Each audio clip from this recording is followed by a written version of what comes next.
네, 여러분 반갑습니다. 열흘간 말레이시아에서 그 주니어 선교사들 배치된 2, 3년 차 된 선교사들을 돌보다 왔었는데 거기서 이렇게 빨리 한국에 가면 좀 더위를 벗어나겠구나 싶었는데 와보니까 말레이시아랑 똑같은 상황이 이어지고 있는 걸 봅니다. 더운 여름날 건강들 잘 챙기시기 바랍니다. 파송 선교사로 교회를 함께 할 수 있다는 게 저희들한테는 너무나 큰 힘이 되고요. 함께 해주시는 창조교회 성도님들께 늘 감사를 드립니다. 저는 8년 동안 국내에 25년 해외에 있었고요. 그 다음에 8년 동안 국내 대표로 일을 하고서 이제 사임을 하고는 1년간 저는 휴직 상태입니다. 그리고 제 아내는 여전히 탈북 여성들을 돕는 사역을 계속하고 있습니다. 지금은 경기도 고양시에 있는 안식관에서 연말까지 머물게 되는데 그로 인해서 교회에 자주 나오지는 못하게 됩니다. 이후에 여정 가운데에 계속 창조교회와 함께 더불어 동역하게 되기를 소망합니다. 오늘 본문을 좀 볼까요? 네. 오늘 본문은 굉장히 유명한 말씀이시죠. 그 Great Commission, 선교 대위임령, 예수님께서 승천하시기 전에 제자들과 교회에게 맡긴 사명에 관한 말씀입니다. 그 말씀 가운데 첫 번째 구절을 한번 보려고 합니다. 너희는 가서 모든 민족을 이라고 하는 구절을 생각을 해봅니다. 이 구절은 그 당시 사람들에게 어떻게 들렸는가를 생각해 볼 필요가 있는데요. 마태복음이 처음 쓰여졌을 당시에 이 글은 로마 제국 가운데 흩어져 있던 유대인들에게 쓰여진 글입니다. 특별히 유대인들 가운데 예수님을 알게 된 사람들에게 쓰여졌는데요, 시기적으로 보면 이스라엘이 멸망한 후였을 가능성이 아주 높습니다. 이스라엘 사람들로선 이것은 큰 변화였습니다. 왜냐하면 바벨론에 끌려가서 70년간 유수로 있는 동안에 많은 선지자들이 이스라엘 땅으로 돌아오고 그 땅 가운데 하나님이 나라가 임할 것이고 메시아가 올 것이라는 예언들을 했습니다. 근데 정작 땅으로 돌아온 이후에 400년 동안의 기간은 그 땅에 머물렀을 뿐 메시아는 오지 않았고, 그리고 이방 민족이 자신들을 다스리는 일을 계속 경험했기 때문입니다. 이제 그 정점에 있어서 이제는 그 하나님의 나라의 백성의 땅이 없어져 버린 거예요. 그리고 열방 가운데 기도를 들으시겠다고 했던 예루살렘, 그 성전도 완전히 무너져 내린 거죠. 또 뿐만 아니라 로마 군인들이 들어와서 요세푸스라는 역사학자에 의하면 100만 명의 사람을 죽였습니다. 완전히 이스라엘이 멸망해 버린 거죠. 그리고 이들은 흩어져 있는 거예요. 이 가운데에 예수님께서 하신 말씀을 기억나게 한 겁니다. 너희는 가서. 여기에서 이 가서는 헬라어로 읽어보면 가라라는 명령이 아닙니다. 너희가 가게 되었는데 라는 뜻입니다. 또는 너희가 가게 되면서, 즉 무엇을 말하나요? 우리를 죽인 원수들, 우리를 멸망시킨 원수들, 그리고 하나님의 나라를 없애버린 듯한 로마에 흩어진 이방인들에게 가라는 말씀인 거죠. 엄청난 고난과 슬픔이고, 그 가운데 하나님께서 이들이 받기 어려운 말씀을 예수님이 하신 말씀으로 지금 전하고 있는 것입니다.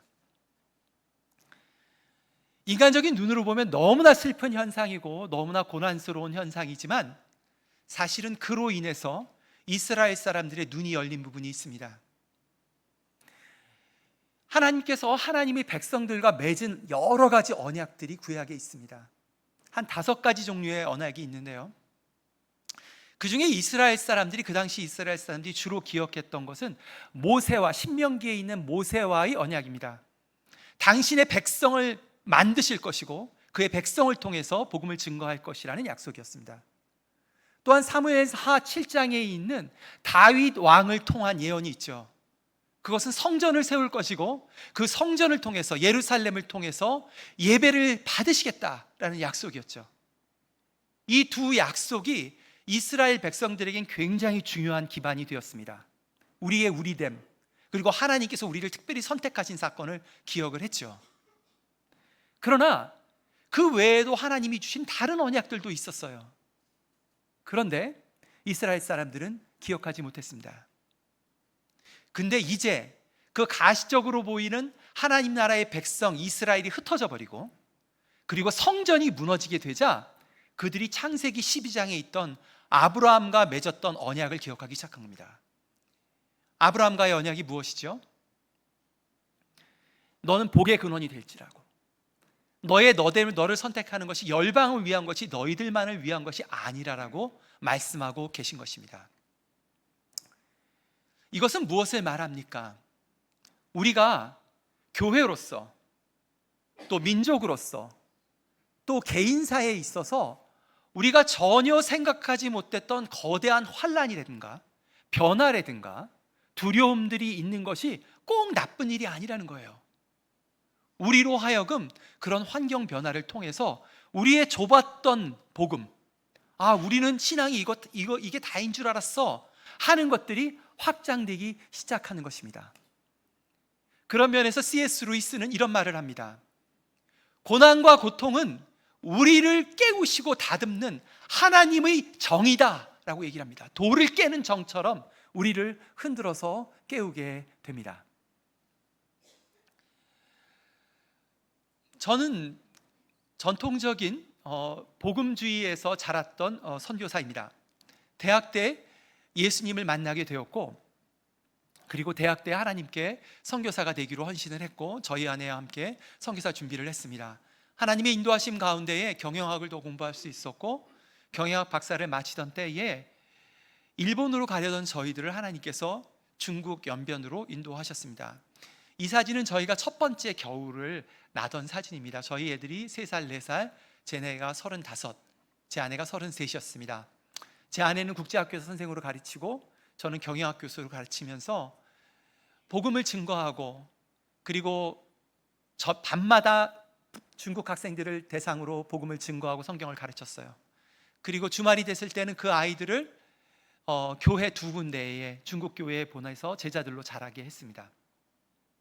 저에게 있어서 선교라고 하는 것은 최선을 다해서 제 과목을 가르치는 경영학 교수로 충실히 일하고, 그리고 틈틈이 복음을 가르치고 성경을 가르치고, 그리고 교회를 돕는 일이 저의 선교의 선교적 틀이었습니다. 그랬던 때에 2년이 지났을 때에 어느 날 밤에 기도할 때에 하나님께서 환상 가운데 저희에게 말씀하셨습니다. 너희가 북한 일을 하게 될 것이다 라고 말씀하셨습니다. 그 강렬한 경험 가운데에, 기다리는 가운데에 총장님께서 북한에 대학을 짓기로 했고, 그리고 그 대학을 짓는 프로젝트 팀을 구성해 달라는 요청을 했고, 처음 2사람으로 그 팀이 시작이 됐습니다. 2002년부터 2009년까지 7년 반 동안 정말 영혼을 갈아서 일을 했습니다. 그리고 그 학교가 2009년에 완성이 되었습니다. 그리고 2010년부터 학생을 받기 시작했습니다. 이 프로젝트를 진행을 하면서 제가 몰랐던 질문들이 생겨나기 시작했어요. 첫 번째, 북한에서는 복음을 증거할 수 없습니다. 직접적으로 증거할 수 없어요. 내가 직접적으로 복음을 증거할 수 없다면 그것이 선교가 될 수가 있을까요? 그리고 북한의 대학을 짓는 일들은 어떤 면에서 북한을 돕는 것입니다. 북한의 새로운 세대들에게 선진의 기술들을 가르치는 일입니다. 북한 사회를 돕는 것이 과연 바른 일일까요? 이런 질문들이 저희들에게 밀려왔고, 같이 일하던 사람들에게도 밀려왔습니다. 처음에는 이것을 제 보수적인 신앙으로 이해하기 힘들었으나 점차 이것들에 대한 이해를 하게 되었습니다.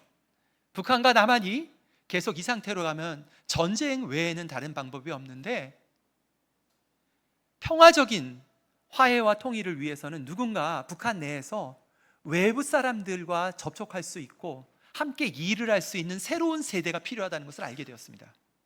그리고 그 대학을 통해서 그런 친구들을 키워내기를 원했습니다. 그리고 전쟁으로 치닫는 상황 가운데에 평화를 만드는 작업이 복음의 증거가 될 수 있음을 확인할 수 있었습니다. 이런 일들은 저에게만 있었던 것은 아닙니다. 고영원 선교사님은 아마도 우리 창조교회는 아마 가장 많은 친구가 있지 않을까라고 생각을 합니다. 고영원 선교사님은 90년대에 예수전도단을 통해서 여러분이 알고 있는 많은 부흥에 관련된 영감에 찬 찬양들을 작곡해 왔습니다. 작사 작곡해 왔습니다. 원래 작곡 전공도 아니에요. 건축학도였습니다. 근데 이런 일들을 하나님의 영감 가운데 했었죠. 그가 이러한 복음성가로 인해서 유명한 CCM 작곡가요, 부흥사로 이름을 날리기 시작하던 2005년에 전혀 생각지 않았던 하나님의 말씀이 그에게 들려왔습니다. 그것은 이제부터는 네가 노래를 쓰는데 북한 사람들도 부를 수 있는 노래들, 그리고 비기독교인들도 부를 수 있는 평화와 화해에 대한 곡을 쓰라는 하나님의 음성을 듣게 되었습니다. 그리고 10년 동안 그런 곡을 쓰고 음반을 녹음하기 시작했는데 그 과정에서 말할 수 없는 어려움들을 겪었어요. 일단 많은 사람들이 이해하지 못했어요.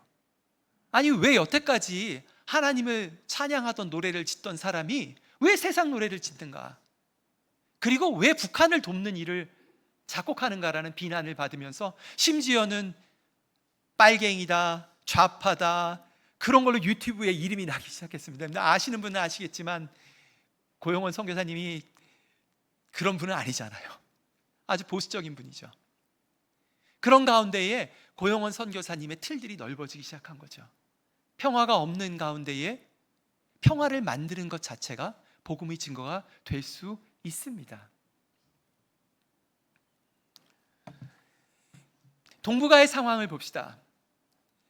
동북아는 이제는 어디서 전쟁이 나도 이상하지 않을 상황입니다. 당장 우리나라와 북한은 정전 이후로 그 어느 때보다도 전쟁의 위협이 높습니다.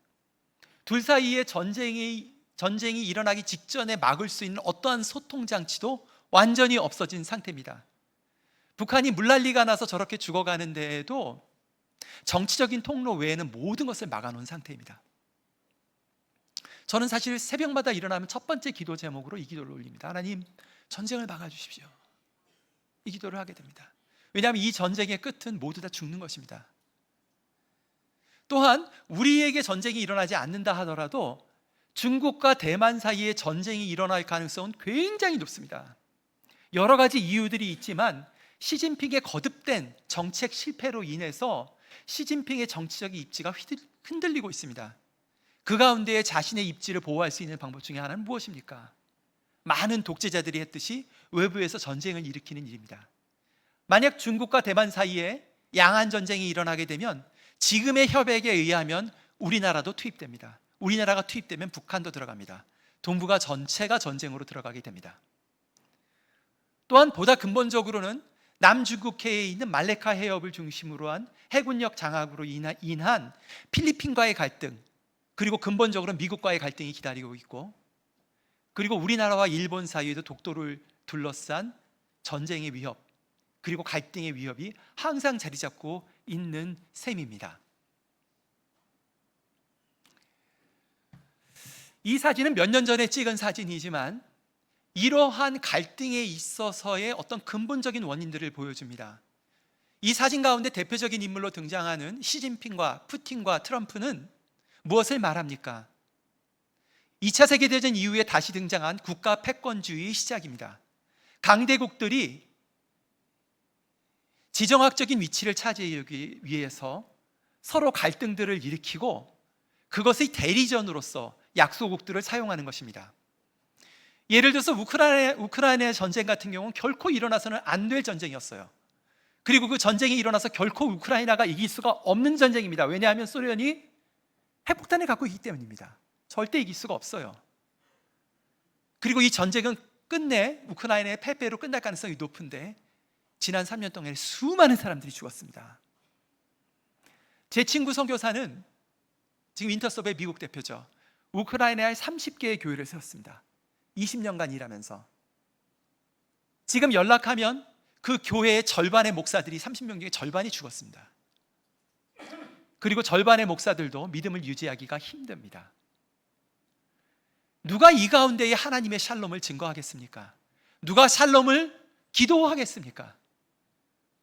누가 새로운 상상력의 소망을 꿈꾸겠습니까? 그것은 하나님의 샬롬을 믿고 때가 되면 부활하신 예수 그리스도가 메시아가 되어서 이 모든 것을 회복한다는 것을 믿는 사람들이 그 일을 하게 될 것입니다.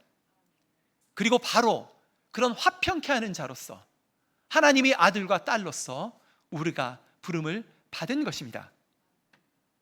우리가 이러한 어려운 상황 가운데 있는 것은 왜일까요? 여러 가지 이유들이 있지만 근본적으로는 하나님의 섭리 가운데에 사실 70년 전에 한국전쟁 가운데 수많은 사람들이 죽었고 수많은 교회들이 불탔고 수많은 기독교인들이 상처 입었습니다. 그러나 오히려 그런 원수됨을 이겨내고 그들을 위해서 기도하고 평화를 만들어냄으로써 분쟁으로 치닫는 세계 가운데에 복음의 증거자로 세우기 위한 하나님의 섭리가 우리들에게 있지 않을까요?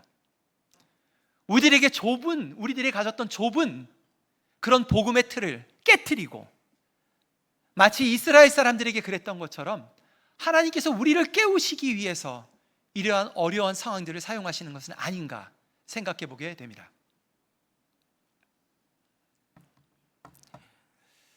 오늘 예수께서 말씀하신 내용들은 전형적인 히브리 사람들의 구조를 따라가고 있습니다.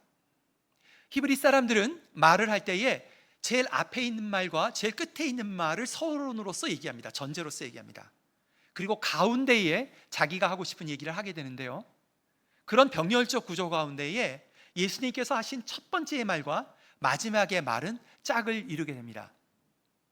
하늘과 땅의 모든 권세를 내게 주셨고 그런 내가 세상 끝날까지 너희와 함께 있음을 보아라 라고 말씀하고 계십니다. 이것은 그 구약과 신약, 구약에서의 사상들과 신약의 바울에 이르기까지의 하나님 백성의 세계관을 보여줍니다. 세상을 다스리고 그리고 하나님의 백성을 대상으로 적그리스도의 역할들을 하는 이들은 누굽니까? 이 글을 읽었을 당시에 로마 제국이었습니다. 그리고 로마의 그런 지혜로워 보이나 타락한 문화였습니다. 마찬가지로 이 시대에도 이런 영적 공격이 사실은 문화와 그리고 정부의 형태로 나타나게 됩니다. 그래서 우리들 가운데 적개심을 불타일으게 하고 그리고 서로 대적하게 만드는 역사를 합니다. 그러나 그들 가운데 실제로 역사하는 힘은 무엇입니까? 어둠의 강한 영들입니다. 강한 영들이 그들을 다스리고 있는 것입니다. 그런데 오늘 본문을 읽어보면 어떤 얘기를 하고 있습니까? 그들 위에 누가 다스리고 계시죠? 실제로는 하나님께서 다스리고 계십니다. 그런 하나님께서 예수를 부활시키셔서 그의 오른편에 메시아의 자리에 앉게 하시고 하늘과 땅의 모든 권세를 그에게 주셨습니다. 우리가 겉으로 보기에 세상의 권세가 강력해 보이는 것처럼 보이나 실제로 이 땅을 다스리시는 분은 메시아로서 승천하셔서 이 땅을 다스리시는 예수 그리스도이십니다. 이것은 세상을 볼 때에도 그렇고 우리의 개인사를 볼 때도 그러합니다. 우리가 생각지 않은 위험들, 우리가 생각지 않았던 고난들, 우리가 생각지 않았던 아픔들, 우리가 풀 수 없는 문제들이 강력해 보이지만 그것들 가운데에 부활하신 예수 그리스도께서 다스리고 있다라고 예수님께서 말씀하십니다. 그리고 그것을 보라, 볼지어다, 보라 라고 말씀하고 있는 것입니다. 올해 9월에는 4차 로잔 대회가 서울에서 열리게 됩니다. 이 대회는 1970년대에 세계 1, 2차 세계대전이 끝난 뒤에 좌절해 있던, 그리고 전 세계가 믿음을 잃어가던, 예수 그리스도에 대한 믿음을 잃어가던, 교회마저도 잃어가던 그런 시기 가운데에 예수님의 중심성을, 신앙에 있어서 예수님이 가장 중요하다는 것을 믿고, 그리고 그것이 근거가 되는 성경의 권위를 믿고, 그리고 이 복음을 땅끝까지 전해야 된다는 것을 믿었던 복음주의자들이 스위스 로잔에서 각성하기 위해서 처음 모였던 모임의 시작이었습니다. 그리고 한국 교회는 이런 복음주의의 영향을 깊이 받고 있습니다. 70년대, 80년대에 이 땅 가운데 들어와서 복음을 전했던 대학생 선교단체들이 대부분 이 복음주의에 깊이 영향을 받았기 때문입니다. 우리 창조교회 역시도 이 전통 가운데 있죠. 우리는 성경이 하나님의 말씀이신 것을 믿습니다. 또한 이 성경이 증거하는 것이 예수 그리스도의 삶과 죽음과 통치인 것을 우리는 믿습니다. 또한 우리는 복음을 다른 사람들에게 증거하는 것이 우리들의 사명인 것을 믿습니다. 그리고 우리는 개인의 회심, 처음 믿을 때뿐만 아니라 거듭된 회심을 통해서 예수님을 닮아가려고 애를 쓰는 것이 우리 신앙의 사도됨임을 중심인 것을 믿습니다. 그러나 이 복음주의자들이 1970년대에 모였을 때에는 그러한 중심성을 공유한다는 면에서는 굉장히 귀했어요. 우리의 신앙의 중심을 예수 그리스도의 삶, 죽음, 부활, 그리고 통치에 두는 것은 중요합니다. 이러한 복음을 순수한 복음이라고 할 수가 있습니다. 우리 신앙의 기초가 됩니다. 예수가 그리스도 됨이 우리 신앙의 반석입니다. 그러나 신앙에는 그것만 있는 것은 아닙니다. 그 반석 위에 집이 지어져야 됩니다. 그러나 70년대의 복음주의자들은 거기까지는 생각하지 못했습니다. 왜냐하면 자유주의의 거센 공격 가운데에 복음의 순수함을 지켜내는 것이 우리에게 굉장히 중요했기 때문입니다. 그러나 지난 50년 동안에 여러 가지 현장들을 통해서, 현장의 경험들을 통해서 이 로잔의 복음주의자들이 전 세계적으로 모이면서 깨닫게 된 것이 있습니다.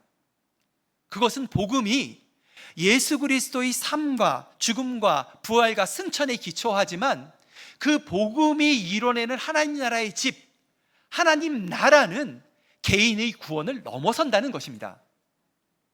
2010년에 완성된 케이프타운 선언, 이 복음주의자들의 마지막 모였던 그 선언문을 읽어보면 크게 세 가지 분야의 우리의 선교가 있어야 됨을 얘기하고 있습니다. 첫 번째, 사람들에게 가는 것입니다. 모든 민족에게 가는 것입니다. 그들을 회심시키는 것입니다. 이것은 여전히 중요하고 앞으로도 가야 합니다. 그러나 하나님 나라의 통치는 개인에게만 있는 것이 아닙니다. 문화 영역, 우리가 살고 있는 정치, 경제, 토지, 그리고 우리들의 가정, 교육, 모든 부분에서 하나님 나라의 통치를 반대하는 죽음의 세력을 변화시키시고, 그리고 새롭게 하시는 하나님 나라의 능력을 증거할 필요가 있습니다. 즉 사회를 향해 있습니다. 또한 뿐만 아니라 하나님 나라의 통치 가운데는 우리가 예언서들을 읽어보면 인간들 뿐만 아니라 이 땅을 사는 모든 동생물의 회복들을 얘기하고 있습니다. 이것들을 같이 붙잡아야 됨을 깨닫게 된 것입니다. 즉 우리가 알고 있던 순수한 복음, 더 퓨어 가스펠이 온전한 복음, 더 홀 가스펠로 자라날 필요가 있다라고 깨달은 것입니다. 이것은 한국의 보수 교회들에겐 굉장히 중요한 교훈입니다.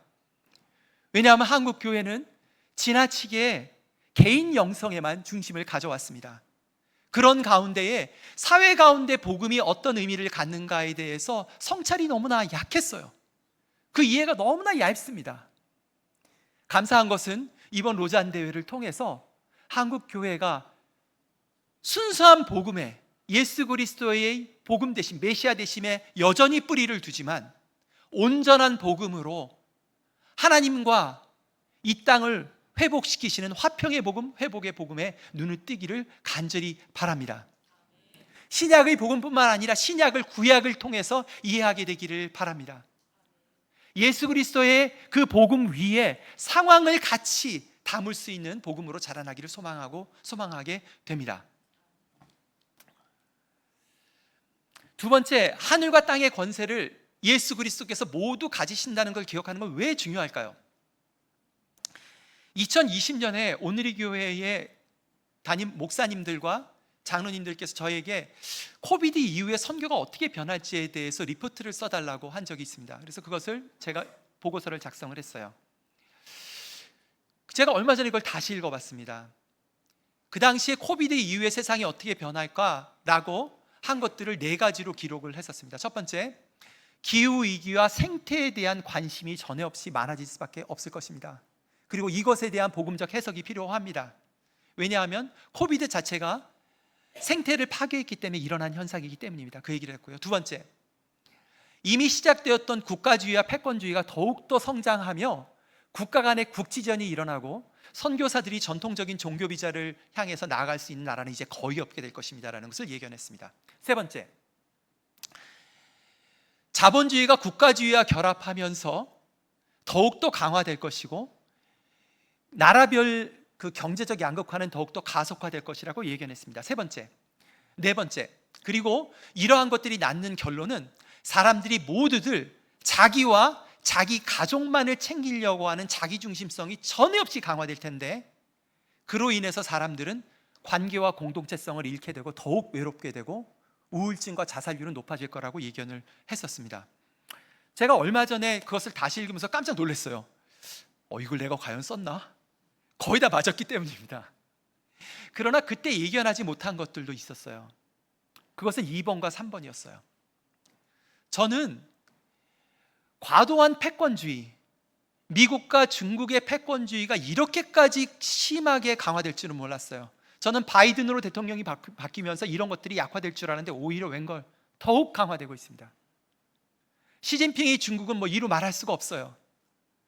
그런 가운데 이런 것들이 자본주의와 결탁이 되는데, 과도한 패권주의, 군사주의와 그리고 자본주의가 결탁해서 일어났던 결과를 우리가 마지막 봤던 것이 바로 1, 2차 세계대전입니다. 이 광기가 크리스찬 국가로 대부분 이루어진 국가들 사이에 전쟁을 일으켰고 1억 명이 넘는 사람들을 서로 죽였습니다. 이 세계는 더욱더 어두워지고 그리고 멸망을 향해서 가는 것처럼 보입니다. 그런데 이때에 우리가 기억해야 될 것이 있습니다. 이 모든 전 세계의 리더들과 그리고 악한 문화들이 향하는 것이 멸망으로 가는 것처럼 보이지만 실제로 이 땅을 다스리시는 분이 누구십니까? 예수 그리스도께서 여전히 이 땅을 다스리고 계십니다. 그리고 오늘 교독에서 읽었듯이 시편 2편은 이러한 현상을 잘 보여주죠. 열왕과 군왕들이 모여서 어떻게 메시아를 대적할까를 쑥은대리고 의논하기 시작하죠. 근데 그 메시아가 어떻게 됩니까? 그것을 보고 비웃으심이여 라고 등장하지 않습니까? 그리고 철장을 들어 그것을 질그릇을 깨뜨릴 것이라고 시편 2편에서 예언하고 있습니다. 이것을 기억하는 것은 중요합니다. 왜 중요합니까?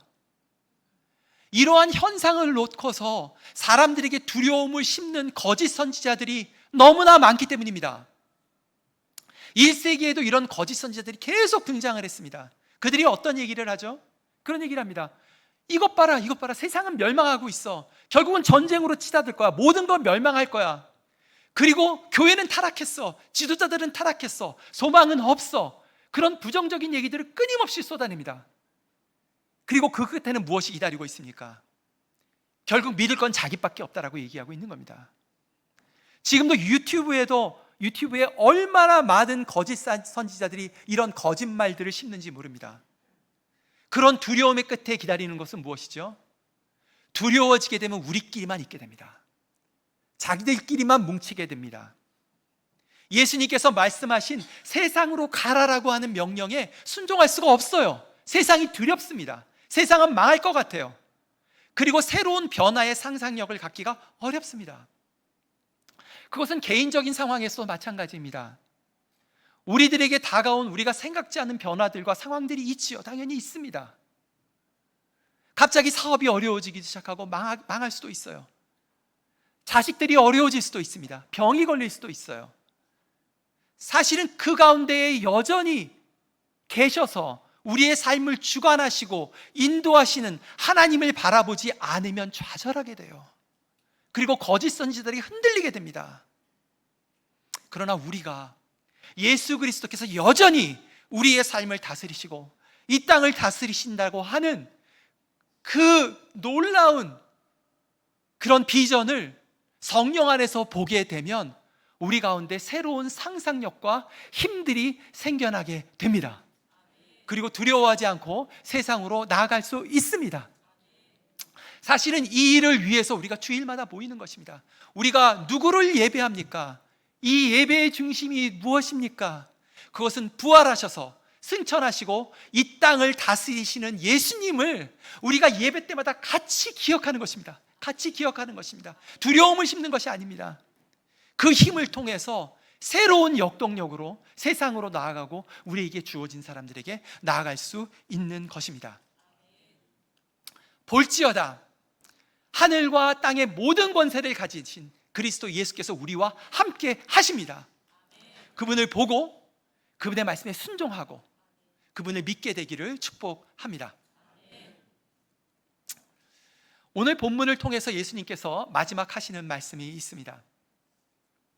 이 앞뒤 문맥, 내가 모든 것을 다스리고 있고 실제로 내가 통치하고 있다, 염려하지 말라고 말씀하십니다. 그 가운데 우리에게 주신 명령은 헬라어로 보면 아주 심플합니다. 그것은 무엇이죠? 제자 삼으라는 것입니다. 제자 삼으라는 것입니다. 제자 삼는 것이 무엇을 말합니까? 헬라어로 읽으면 그 뜻이 좀 더 명확한데요. 마세이추사테, 제자 삼아라. 그리고 판타타 에스네이, 판타타 에스네이, 그럼 그것은 우리가 나라같이 거대한 것을 말하는 것이 아닙니다. 우리에게 맡겨진 작은 사람들을 말합니다. 이 얘기를 처음 들었을 때에 제자들이 기억난 것은 예수님의 삶입니다. 예수님의 어떤 삶인가요? 예수님께서 어떤 일을 하셨나요? 예수님은 이스라엘에 멸망할 걸 아셨어요. 그걸 예견하셨습니다. 그리고 그 땅을 다스리는 어두운 로마의 권세들에 대해서 알고 계셨어요. 또한 그 땅에 타락했던 종교인들을 예수님 그들 때문에 죽으셨어요. 그 현실을 너무나 잘 알고 계셨죠. 그럼에도 불구하고 예수께서는 자신의 메시아 되심을 믿었고, 그리고 자신이 다스리실 것을 믿었습니다. 하나님의 나라가 시작될 것을 믿었습니다.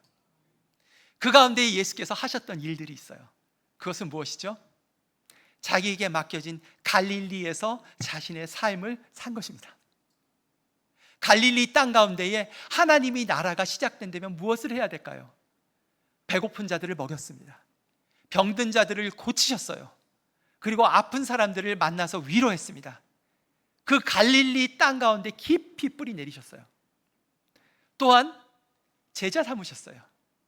요한복음 14장에 의하면 예수께서는 자신에게 맡겨진 자들이 누구인지 아셨고 그들을 끝까지 사랑하셨다고 하셨습니다.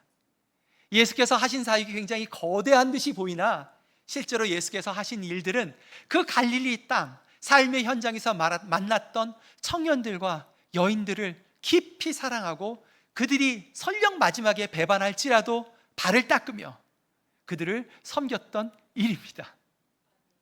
우리가 이런 거대 담론들, 거대한 변화들에 대해서 여러분들이 알기를 원합니다. 그래서 그 얘기들을 나눴어요. 그러나 그런 거대한 변화들 가운데에 하나님은 여전히 일하십니다. 그리고 그 일이 어떻게 그 하나님 나라의 일이 이루어지고 증거되어집니까? 그것은 우리가 일상의 삶 가운데에 두려움 가운데 좌절하지 않고 불확실성 가운데 두려워하지 않고 예수 그리스도의 다스리심을 성령의 도우심으로 보게 되며 우리에게 주어진 갈릴리에서 예수 그리스도의 복음을 증거하는 것입니다. 우리의 삶으로, 우리가 할 수 있는 작은 일들을 통해서 약한 자들을 돕는 것입니다. 그리고 하나님께서 우리에게 맡겨진 자들이 누구인지를 생각하는 것입니다. 예수님처럼 많은 숫자들이 아닙니다. 그리고 그들에 대한 소망을 버리지 않는 것입니다. 그리고 그들을 끝까지 우리 선하신 목자께서 그의 생명을 주셔서 하셨던 것처럼 성령의 도우심 가운데 우리의 생명을 줌으로 그들을 섬기고 사랑함으로 제자 삼는 것입니다. 우리 함께 오늘 주신 말씀들을 놓고서 함께 좀 묵상합시다. 그리고 제가 기도하겠습니다.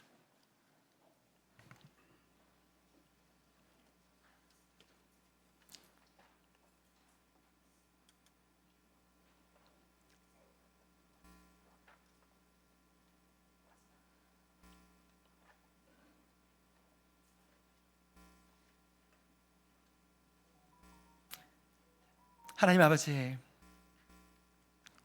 하나님께 예배드릴 수 없었던 저희들을 열방 가운데 모으셨습니다. 저희가 어느 곳에든지 마음을 합하여 주께 예배하면 저희들의 예배를 받으심으로 인해서 감사합니다. 저희들 가운데 성령으로 찾아오셔서 마음의 신비를 세우시고 성령의 법으로 깨워주셔서 저희가 기도하면 예수 그리스도를 기억나게 하시고 예수 그리스도의 다스리심, 주되심을 기억하게 하셔서 새로운 소망을 주시는 성령님으로 인해서 감사합니다. 하나님, 저희 나라의 여러 가지 어려운 상황들을 통하여서 저희들 가운데 두려움이 있습니다. 또 저희들 개인적으로 맞이하는 생각지 않았던 어려움과 고난들이 이 땅 가운데 저희들을 비켜가지 않습니다. 그러나 주님, 이러한 고난과 환난과 불확실성을 통하여 저희들의 좁은 복음들을 깨우셔서 하나님 나라의 복음 가운데 자라게 저희들을 도와주시기를 간절히 기도합니다. 하나님, 한국교회가 예수 그리스도의 복음을 굳게 붙잡고 순수함을 잃지 않고 교회를 사랑하고 복음을 증거하며 성경을 공부하는 교회로 자라나게 하신 것을 감사합니다. 하나님, 그러나 이제 우리의 이 복음을 더욱 넓히게 하셔서 세상으로 나아가며 특별히 한반도의 상황 가운데 평화를 위해서 기도하고 화평케 하는 자로서 새로운 명성을 얻을 수 있도록 저희 교회를 새롭게 하여 주시기를 간절히 기도합니다. 하나님, 저희들 가운데 예수 그리스도의 통치하심에 대한 소망을 새롭게 하여 주셔서 하나님, 두려움 가운데 이 시대에 너무나 많은 악한 선지자들에게 미혹되지 않도록 저희들의 믿음을 지켜주시고 소망 가운데 저희들에게 맡겨진 자들에 대한 소망과 저희들에게 맡겨진 영역에서의 새로운 변화들을 꿈꾸며 기도하고 예수 그리스도처럼 순종해 나감으로 예수 그리스도의 제자가 되고 제자를 삼는 크리스찬 될 수 있도록 저희들을 이끌어 주시옵소서. 예수님의 이름으로 기도합니다. 아멘.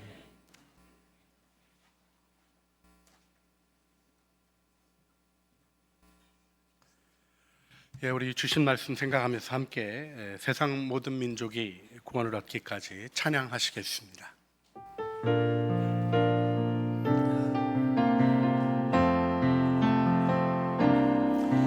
세상 모든 민족이 구원을 얻기까지 쉬지 않으시는 하나님, 주의 심장 가지고 우리 이제 일어나 주 따르게 하소서. 세상 모든 육체가 주의 영광 보도록 우릴 부르시는 하나님, 주의 손과 발 되어 세상을 치유하며 주 섬기게 하소서. 물이 바다 덮음 같이 여호와의 영광을 인정하는 것이 온 세상 가득하리라. 물이 바다 덮음 같이, 물이 바다 덮음 같이, 물이 바다 덮음 같이. 하늘과 땅의 모든 권세를 내게 주셨으니 그러므로 너희는 가서 모든 민족을 제자로 삼아 아버지와 아들과 성령의 이름으로 세례를 베풀고 내가 너희에게 분부한 모든 것을 가르쳐 지키게 하라. 볼지어다 내가 세상 끝날까지 너희와 항상 함께 있으리라. 이제는 우리 주 예수 그리스도의 은혜와 아버지 하나님의 사랑과 성령 하나님의 교통하심이 복음의 순수함을 붙잡고 이제는 온전케 하시는 하나님 나라의 통치를 펼쳐가는 선교의 부르심에 응답하며 우리의 삶의 위기 속에서 오히려 하나님의 뜻을 바라보고 하나님이 이루시고자 하시는 일 속에 예수 그리스도의 본을 따라 신실함으로 주님께 응답하고자 하는 사랑하는 창조교회 모든 성도들 머리머리 위에와 은혜로 주신 가족 식구들 가운데 우리 주님 안에서 예수 그리스도가 제자로 삼으라 하신 대로 삶에 만나는 모든 사람들을 사랑으로 섬겨가며 선교적 삶을 살아가는 모든 진실한 걸음 위에 또 우리 조샘 선교사님, 이민 선교사님, 하나님 앞에서 준비하며 나가는 모든 아름답고 귀한 역사들 위해 이제와 영원 무궁토록 함께 있어지기를 간절히 축원하옵나이다. 아멘.